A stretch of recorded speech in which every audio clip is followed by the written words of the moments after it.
અંદર જીરું એડ કરી દઈશું। ત્યારબાદ થોડીક ચપટી હિંગ એડ કરી દઈશું। ત્યારબાદ મીઠા લીમડાના પાન એડ કરીશું। લીલા મરચાં એડ કરીશું। જો તમે તીખું ના ખાતા હોય તો લાલ મરચું જ એડ કરી શકો છો। ત્યારબાદ કટ કરેલા કાંદા એડ કરી દઈશું। હવે તેને સતળાવા દઈશું।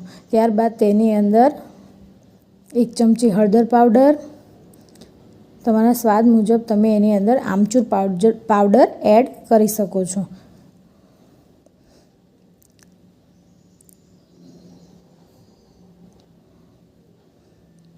કસ્તુરી મેથી અને આમચૂર પાવડર એડ કરવાથી તેનો ટેસ્ટ ખૂબ જ સારો તેમજ ઢાબા સ્ટાઇલ આવે છે। હવે આપણે એની અંદર મેશ કરેલા બટેકા એડ કરી દઈશું।